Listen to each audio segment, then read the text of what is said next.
Hello student, आज की video में हम देखेंगे कि जो आपके बिहार यूनिवर्सिटी की सारी क्लासेस हैं वो इस चैनल पे होगा आपके।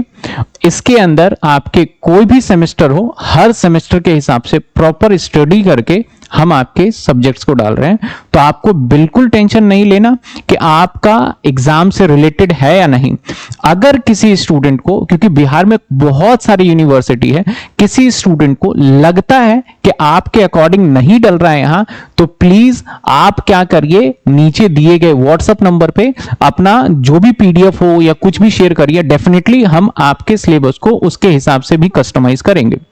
अब जो इस चैनल पे मैं वीडियो अपलोड कर रहा हूं कि फॉर एग्जांपल आपका फाइनेंशियल अकाउंट है या फिर आपका कॉर्पोरेट अकाउंट है या आपका इनकम टैक्स है, उदाहरण के तौर पे लेते हैं, तो हो सकता है कि मैंने इनकम टैक्स इसी साल पढ़ाया था, तो मैं क्या करता हूं, उस वीडियो के आपके सिलेबस के हिसाब से अपलोड करता हूं। और बीच बीच में हो सकता है कि जब मैं पढ़ा रहा था लाइव क्लास में, तो कुछ दिल्ली यूनिवर्सिटी के बच्चे हो सकते हैं, कुछ असम यूनिवर्सिटी के हो सकते हैं। तो अगर मैं बीच वीडियो में ये वर्ड यूज करता हूं तो आप उसको इग्नोर करिएगा। आपको ये रहना है कि आपके अकॉर्डिंग और आपके बिल्कुल लेटेस्ट सिलेबस के अकॉर्डिंग कराया जा रहा है। तो होपफुली आप इस बात को देखेंगे और आगे कंटिन्यू वीडियो देखेंगे। तो अब आगे अपनी स्टडी स्टार्ट करिए और ज्यादा से ज्यादा मेरी आपसे रिक्वेस्ट है, ज्यादा से ज्यादा अपने दोस्तों के साथ यूनिवर्सिटी के अंदर इस वीडियो को शेयर करिए, क्योंकि अब आपको कहीं यूट्यूब पे भटकने की जरूरत नहीं है। Thank you so much.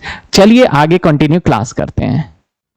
ये टॉपिक्स हम इसके अंदर पढ़ने वाले हैं। सर नेक्स्ट क्लास कल होगी? नहीं, अभी टीटीएस कर दिया ना आपका, 2 घंटे का कर दिया टीटीएस, तो वही चलने देते हैं 5 से 7। और जैसे मुझे लगेगा कि चैप्टर मुझे इसी हफ्ते खत्म करना है तो मैं रेगुलर रख लूंगा। आपकी टाइमिंग अगर मैंने 6 बजे रखा है तो 7 बजे मैं आपको कभी नहीं बुलाऊंगा। आपका जो शेड्यूल है वो 7 बजे आप रख सकते हो। 7 बजे के बाद, क्योंकि 7 बजे ऑलरेडी मेरे 2 शेड्यूल लगे हुए हैं, उसको मैं चेंज नहीं करूंगा। हाँ, आपकी टाइमिंग को मैं अगर 6 बजे करूं, रेगुलर कर सकता हूं, ऑल्टरनेट कर सकता हूं, वो आपने बोला हुआ है वो कर लेंगे। 7 बजे के बाद अगर आपको कोई भी काम करना है वो कर सकते हैं, वो फ्री रहेगा हमेशा। और 5 बजे से पहले आप कोई भी काम कर सकते हैं, वो काम फ्री रहेगा आपका। ठीक है ना? वो चीज़ें ध्यान में रखिएगा। मैं कभी भी ऐसा टाइम नहीं चेंज करूंगा जिससे दिक्कत हो। अभी तो पहले आज ये करते हैं, फिर अगर मुझे लास्ट तक लगा कि भैया कल कोई चैप्टर हम खत्म करा पाएंगे तो उसके हिसाब से फिर मैं कल भी क्लास रख लूंगा। मुझे तो जल्दी से जल्दी सिलेबस खत्म कराना है आपका। ठीक है? अब इसके अंदर भी 3 पार्ट आएगा। सबसे पहले तो भैया सर ये बताओ कि अदर देन कैश होता क्या है। सबसे पहली बात तो इतने टॉपिक्स पढ़ाओगे, लेकिन ये भी तो पता चले कि अदर देन कैश क्या होता है। वैसे तो एक्चुअल नाम है इशू ऑफ शेयर। नाम तो क्या है? Issue of shares other than cash. ठीक है ना? हमने शेयर इशू किया। इशू मतलब मैंने शेयर्स को पब्लिक को दिया। किसको दिया? शेयर जो मैंने दिया, इशू का मतलब होता है कि मैंने दिया किसी भी पब्लिक को। अब जब मैं पब्लिक को शेयर दूंगा तो 2 कंडीशन है। अगर मैंने इससे पैसा लिया, इससे क्या लिया? पैसा, तो ये वाला तो हो गया शेयर इशू ऑन कैश। अगर मैंने इससे पैसा लिया तो शेयर इशू हो गया। और ये इशू कैसे माना जाएगा सर? ऑन कैश माना जाएगा। लेकिन कई बार ऐसा होता है कि हमें यानी कंपनी को, जैसे मान लो XYZ लिमिटेड कंपनी को, इस व्यक्ति ने कोई एसेट्स दिया, कोई भी एसेट्स दे दिया, मशीनरी दे दिया, बिल्डिंग दे दिया, सपोज बिल्डिंग दे दिया। अब इस व्यक्ति ने बोला कि भाई साहब मैं आपको अपना बिल्डिंग 1 लाख रुपए में दूंगा। कंपनी ने बोला भाई मुझे तो जरूरत है, मैं खरीद रहा हूं 1 लाख रुपए की तुम्हारी बिल्डिंग। कंपनी ने कहा मैं तो खरीद लूंगा आपकी 1 लाख रुपए की बिल्डिंग, मेरे को जरूरत है, पैसे लो। लेकिन इसकी कंडीशन थी, क्या कंडीशन थी इसकी? कि मैं आपसे पैसे नहीं लूंगा, आपसे क्या लूंगा? मैं शेयर लूंगा। तो ऐसे देखा जाए तो कंपनी ने फिर से शेयर क्या करा, लेकिन क्या बदले में पैसे मिले इसको? नहीं मिले। तो इसलिए कॉन्सेप्ट का नाम पड़ गया, शेयर इशू तो किया जा रहा है, पैसे नहीं मिलेंगे, इसलिए कॉन्सेप्ट का नाम पड़ गया अदर देन कैश। इस अदर देन कैश में कितने कॉन्सेप्ट करेंगे सर? जब सिंगल परचेज एसेट्स करें, कभी कभी तो हम बिजनेस भी खरीद लेंगे, कई बार प्रमोटर के उनकी मेहनत के भी हमें कुछ देना पड़ता है, कुछ अंडर राइटर को भी देना पड़ता है। तो हम कितने पॉइंट हो गया, point number 1, point number 2, point number 3, point number 4। हम पहले पॉइंट को करते हैं, आगे बढ़ जाते हैं। Sir point number 1, when single asset purchase, when single assets purchase.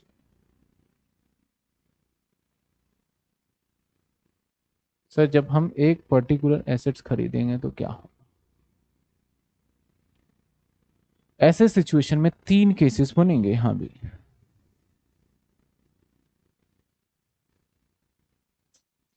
तीन केसेस बनेंगे।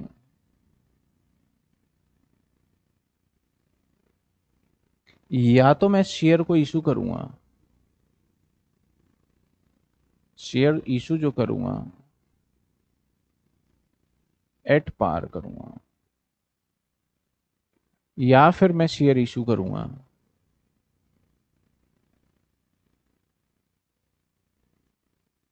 एट प्रीमियम, या शेयर इशू करूंगा मैं एट प्रीमियम। तो हम कुछ पॉइंट्स पार के देख लेंगे, कुछ पॉइंट प्रीमियम का। क्वेश्चन नंबर 1, मान लेते हैं कि एक्स वाई जेड लिमिटेड ने परचेज किया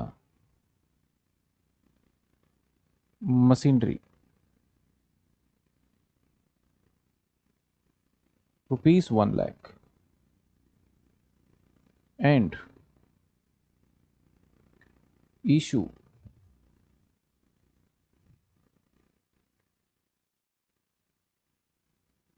इक्विटी शेयर। यह है हमारा क्वेश्चन। आंसर देखिएगा। क्वेश्चन क्या कहता है, हमने एक एसेट्स खरीदा और किससे खरीदा नहीं पता। मैं यहां पे ये भी बोल सकता था कि X Y Z purchase a machinery ₹1,00,000 from, यहां पे लगा सकता था, मैं क्या लगा सकता था, फ्रॉम मोहन। तो अब एक तरीके से देखा जाए तो एसेट्स मैं खरीद तो रहा हूं, लेकिन जिस व्यक्ति से खरीद रहा हूं उसका नाम भी पता है। लेकिन हमारे कंपनी शेयर कैपिटल में उस व्यक्ति का नाम पता हो चाहे ना पता हो, हमें लेना देना ज्यादा नहीं होता। हम उस व्यक्ति का जिससे भी सामान खरीदते हैं, जैसे कि ये मोहन की बात चल रही है, तो इसका हम एक एक हम अकाउंटिंग नाम दे देंगे, इसको हम बोल देंगे, वैसे जनरली हम इसको क्रेडिटर बोला करते हैं जब उधार माल खरीदते हैं किसी से, लेकिन यहाँ उधार माल नहीं है तो इसको हम एक नाम दे देंगे, दैट इज वेंडर। इसको नाम दे दिया जाएगा, दैट इज वेंडर। समझे बात आप? सर वेंडर का मतलब जो सामान बेचता है उसको वेंडर बोल देंगे, ठीक है। जनरल एंट्री में जब कभी भी मैं इसे सामान खरीदूंगा तो एंट्री क्या करूंगा मैं, sir machinery account debit, machinery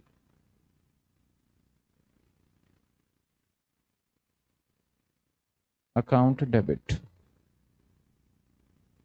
to machinery account debit to. अब जिससे खरीदा है उसका नाम लिखना पड़ेगा, या तो आप मोहन लिख लो, आपकी इच्छा है, या इसकी जगह पे आप वेंडर लिख सकते हो। कितने रुपए का सामान खरीदा सर, 1,00,000 का। Being machinery purchase from Mohan. अगली एंट्री की हम बात करते हैं।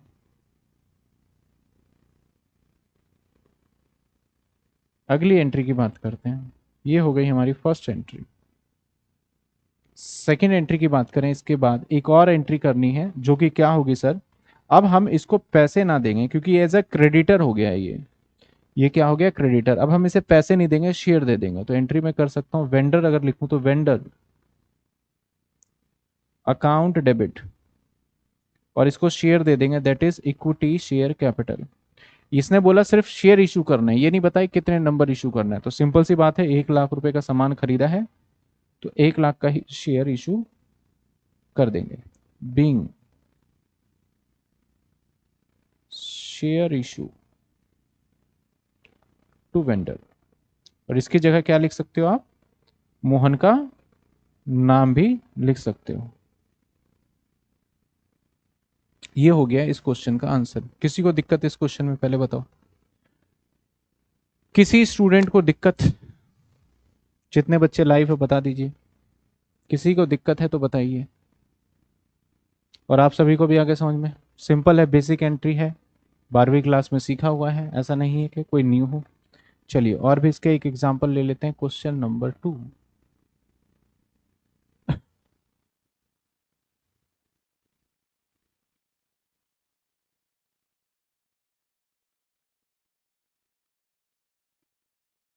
मैं सेम क्वेश्चन इसलिए लेके चल रहा हूं ताकि आपको समझने में थोड़ा सा आसानी हो, ठीक है। और कोई बात नहीं है, एक क्वेश्चन रहेगा ना तो आप कंपैरिजन अच्छे से कर पाओगे। क्वेश्चन नंबर 2, बस इसमें थोड़ा चेंज करूंगा, इक्विटी शेयर यहां चेंज कर देंगे थोड़ा, 1 लाख ही रखते हैं, 1 lakh and paid ₹60,000 cash balance जो बाकी का बच गया हमारा, उस बैलेंस को क्या कर रहे हैं हम, इशू इक्विटी शेयर, ठीक है। अब एंट्री देखो कैसी होगी। पहली एंट्री जो होगी वो होगी मशीनरी,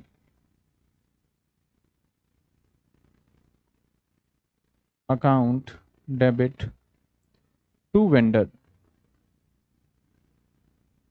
मैं अब बीइंग नहीं लिखूंगा क्योंकि बीइंग एक बार लिख दिया, वही वही चलना है। मैं थोड़ा फास्ट फास्ट करूंगा, आप बस एक बार समझ गए तो वही रहेगा। 1 लाख, अब आएगा वेंडर अकाउंट डेबिट 1 लाख। अब जो मैं इक्विटी शेयर दूंगा और मैंने जो कैश दिया है उसके लिए मैं वर्ड यूज कर लूंगा कैश। तो सर इक्विटी शेयर कितने हो जाएंगे, सर इक्विटी शेयर हो जाएंगे 40,000, और 60,000 का हो गया हमारा ये। क्वेश्चन नंबर 2 भी खत्म। चलिए एक और सवाल कर लेते हैं। क्वेश्चन नंबर 3, सेम क्वेश्चन को लेंगे,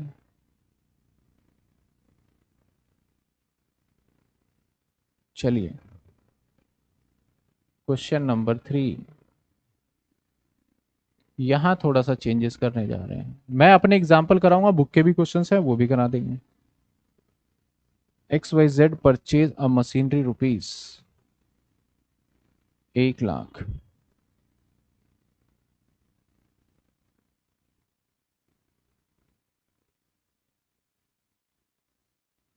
एंड बिल्स पेबल ड्रॉन ₹10,000,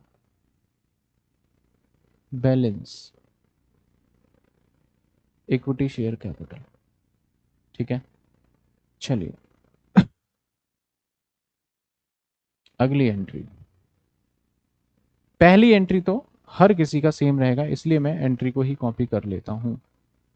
पहली एंट्री सेम रहेगा, ये लीजिए फर्स्ट एंट्री डन, ठीक है। सेकंड एंट्री वेंडर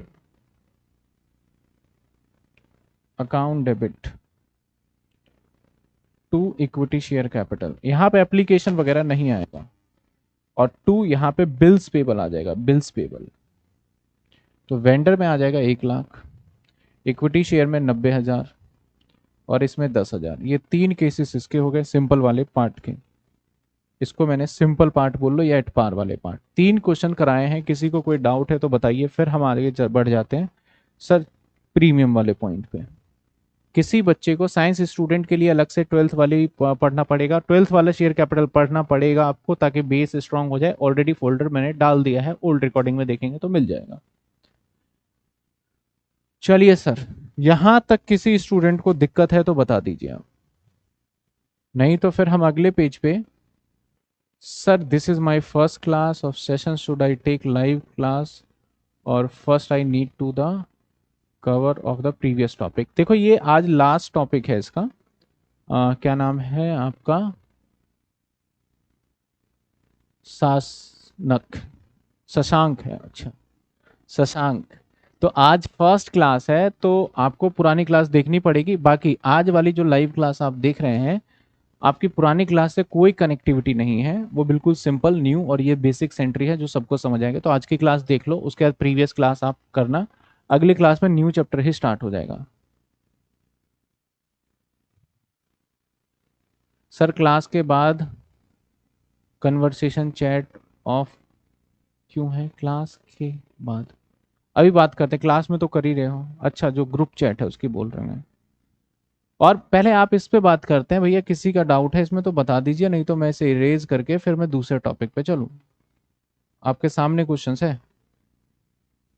हमने ये वाला टॉपिक पूरा पूरा खत्म कर लिया, मैं इस पे चेक मार्क लगा देता हूँ। बाकी ये सारे टॉपिक्स सेम क्वेश्चंस को हम आगे लेके चलने वाले हैं, तो मैं सेम ही 3 टाइप के यहाँ पे ले लूँगा क्वेश्चंस को, तो मैं इसलिए आंसर्स को मिटा देता हूँ और क्वेश्चंस इसी के नीचे कर लेंगे। थोड़े थोड़े क्वेश्चंस को भी हटाना पड़ेगा मुझे, तो इसके लिए एक न्यू क्वेश्चन ही बना लिया जाए। ठीक है, एक न्यू क्वेश्चन ही इसके लिए बना लिया जाए, इसी को कॉपी कर लेंगे, हटा ही देते हैं इसको भी।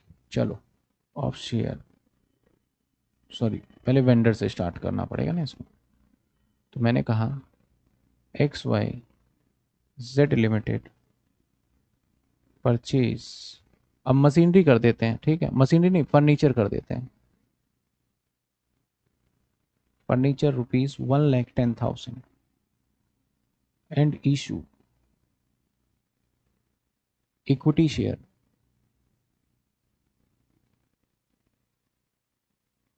इक्विटी शेयर इशू किया एट 10% प्रीमियम। अब यहाँ पे एक पंगा है, जब भी प्रीमियम का होगा ना तो एक प्रॉब्लम क्रिएट हो जाती है। क्या प्रॉब्लम क्रिएट हो जाती है? हमें यहाँ पे देखा जाए तो बहुत सिंपली नंबर निकालना पड़ेगा। आप अगर यहाँ पे ऐसे क्वेश्चंस को देखोगे ना, तो बहुत बच्चों के मन में ऐसे सवाल आते हैं। मैं अगर आपसे पूछूं कि आप बताइए सिक्योरिटी प्रीमियम क्या होगा, तो बहुत सारे बच्चे बोल देते हैं कि सर सिक्योरिटी प्रीमियम 11,000 होगा। मैंने पूछा भाई सिक्योरिटी प्रीमियम कैसे 11,000 होगा? उनका दिमाग ये काम करता है, सर 1,10,000 का फर्नीचर, उसके ऊपर 10% प्रीमियम, जो कि हो जाता है 11,000। जबकि यहाँ पे 11,000 नहीं होता, हम प्रीमियम फेस वैल्यू पे कैलकुलेट करते हैं। ये जो प्राइस है ये इंक्लूडिंग प्रीमियम है, ठीक है ना। तो सबसे पहले जब प्रीमियम वाला क्वेश्चन आ जाए तो हमें निकालना पड़ेगा number of shares. Number of share कैसे निकालेंगे सर? सबसे पहले हम लिखेंगे एसेट का वैल्यू, एसेट्स वैल्यू, और वो भी अगर कोई कैश बिल्स पेबल पेमेंट है उसके बाद वाला वैल्यू आफ्टर एडजस्टमेंट, जो भी कैश वगैरह करा, डिवाइड कर देंगे हम आपका face value plus security premium, दोनों को जोड़ करके फिर डिवाइड कर देंगे। हाँ, अगर डिबेंचर वाला जब पॉइंट आएगा तो वहां डिस्काउंट का भी कॉन्सेप्ट आ जाता है। यहाँ पे डिस्काउंट नहीं है, सारे शेयर तो प्रीमियम पे हो सकते हैं, डिस्काउंट पे तो है ही नहीं। तो अगर मैं इसी क्वेश्चन को बेस मान लूं तो भैया यहाँ पे जो मेरा एसेट्स का वैल्यू है दैट इज 1,10,000। अगर मैं डिवाइड कर दूं इसको तो डिवाइड 1,10,000 है, 10% अगर मैं जोड़ लूं तो सर फेस वैल्यू बता दो। हमेशा याद रखना जब क्वेश्चंस में फेस वैल्यू ना गिवन हो तो आपने मान लेना है कि इसका फेस वैल्यू 10 रुपए ही रहा होगा, मान लेना है। तो 10 रुपए फेस वैल्यू रहा होगा और 10 रुपए के ऊपर अब आपको सिक्योरिटी प्रीमियम अप्लाई करना है, तो इसके ऊपर आपका सिक्योरिटी प्रीमियम 10% अप्लाई होगा, दैट इज हमारा निकल के आएगा 1 रुपए, तो +1। अब अगर इसको हम सॉल्व करें 1,10,000 डिवाइडेड बाई 11, तो नंबर जो निकल के आएगा मेरे पास दैट इज 10,000। अब सिक्योरिटी प्रीमियम 1 रुपए का है, नंबर कितने का निकल के आया 10,000। तो अब जब मैं मल्टीप्लाई करूंगा इसको 1 से तो नंबर क्या आ जाएगा हमारा 10,000 सिक्योरिटी प्रीमियम। जबकि यहाँ पे आप कितना सोच रहे थे इसको 11,000, वो नहीं होगा। ठीक है, अब मैं सिंपल इधर ही जर्नल एंट्री कर देता हूँ। क्या करूंगा सर? फर्नीचर खरीदा है तो फर्नीचर से एंट्री करनी पड़ेगी, furniture account debit, account debit to equity, sorry vendor, to vendor to vendor.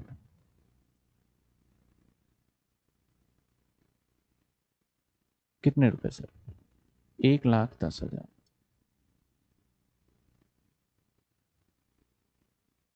एक लाख 10,000। बिंग वही रहेगा, बिंग पे कोई फर्क नहीं पड़ेगा। अगली एंट्री, इसको क्वेश्चन नंबर डाल देते हैं सर। ये 3 हो गए थे पहले, इसको 4 कर देते हैं। वेंडर। अब अगली एंट्री करेंगे vendor account debit to equity share capital. और अब टू में क्या आ जाएगा सर? सिक्योरिटी प्रीमियम, एसपी लिख रहा हूं मैं, ठीक है। यहां पे तो 1,10,000 ही आना है, ठीक है। इक्विटी शेयर, क्योंकि नंबर आपने 10,000 निकाल लिया, तो अब 10,000 को फेस वैल्यू से मल्टीप्लाई करना है, दैट इज 10। यानी सारा खेल अब इस नंबर से ही चलेगा। तो कितने हो गए सर? और सिक्योरिटी प्रीमियम भी ऐसे ही निकालना है कि 10,000 नंबर निकला और 1 रुपए का एक पे प्रीमियम है, तो दैट इज, तो ये एंट्री हमारा डन हो गया। ये एंट्री हमारा डन हो गया, ठीक है। ये एंट्री क्या हो गया? डन हो गया। Question number 2। जैसा मैंने कहा, मैं क्वेश्चन ज्यादा से ज्यादा केसेस में सेम ही लेके चलूंगा।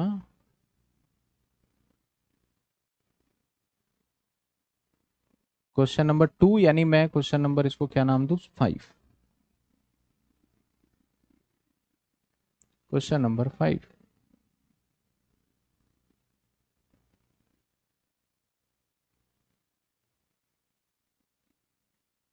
चलिए सर,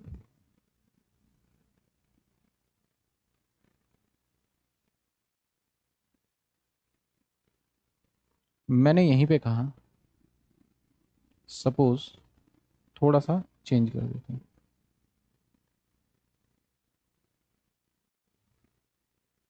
एंड कैश पेड ₹11,000। इस क्वेश्चन का मतलब है कि भैया मैंने उसको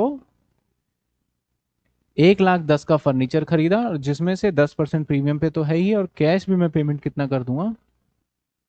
1,00,000, सॉरी 11,000 रुपए का पेमेंट कैश कर दूंगा। 11,000 है, ये 11 ही लिखा, ठीक है।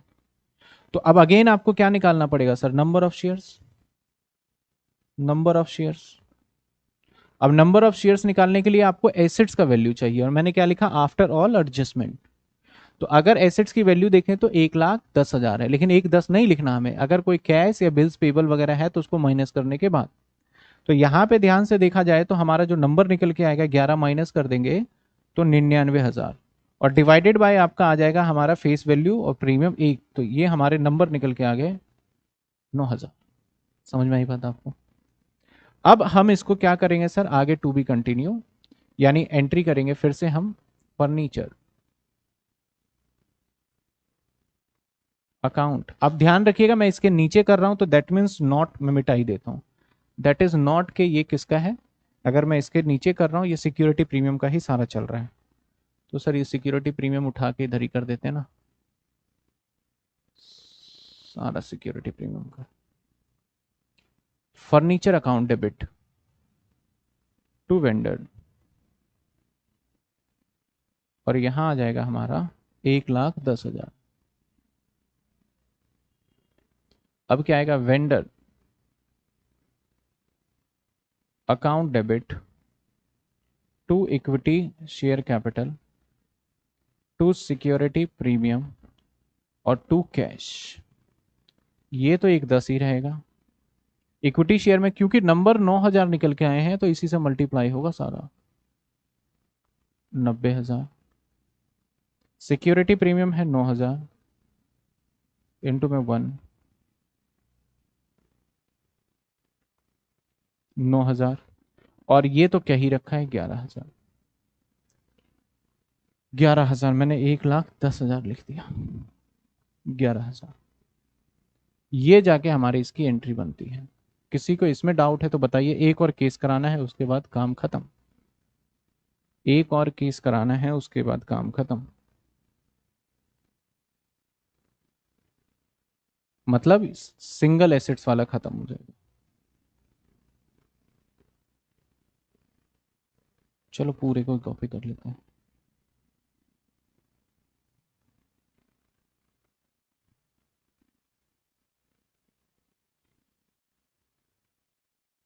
चलो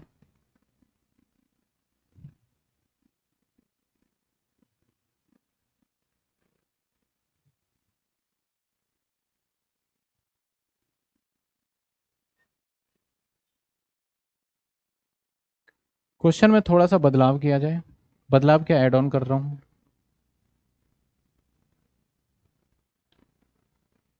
rupees 10,000 paid in cash. Cheque हो तो बैंक आ जाएगा, ये तो आप जानते ही हो। मैं चेक वर्ड लिखना चाहता हूं।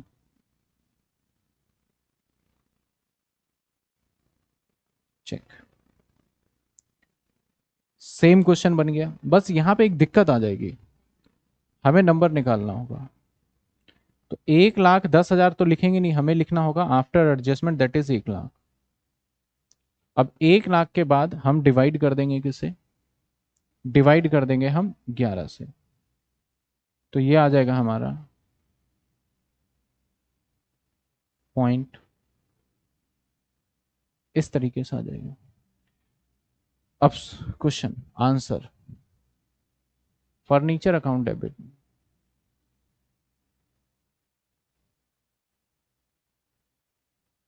To vendor.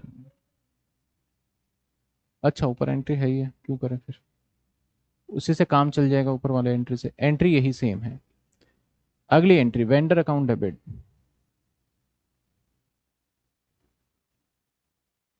To equity share, to security premium और टू बैंक। अब जब हम इसको टैली करेंगे तो हेयर यहां पे तो आ जाएगा 1,10,000। ध्यान दीजिएगा, इक्विटी शेयर में जो ये पॉइंट के बाद के डिजिट है इसको हटा देना है। नॉर्मली हम राउंड फिगर में आगे कर देते हैं, लेकिन आपको आगे नहीं करना, पॉइंट के बाद वाले डिजिट हटा देना है। यानी अब जो आप कैलकुलेट करोगे दैट इज आप करोगे इससे, तो आपका डिजिट आएगा 90। सिक्योरिटी प्रीमियम भी जब आप लोगे तो आपका डिजिट आएगा,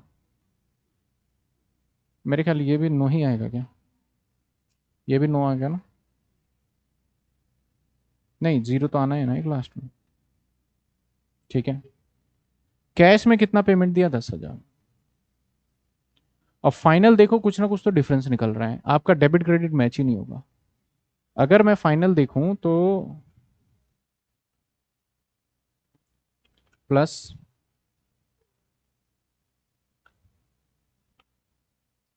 और प्लस, तो ये 89 आ रहा है, माइनस 1,10। मैंने कुछ ज्यादा ही ले लिया क्या।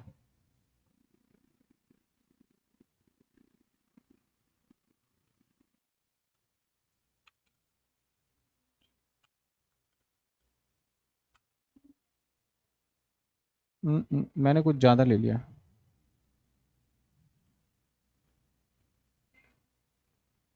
यहाँ पे ये गलत निकल गया, ये गलत निकल गया। ये आएगा 9090.909090।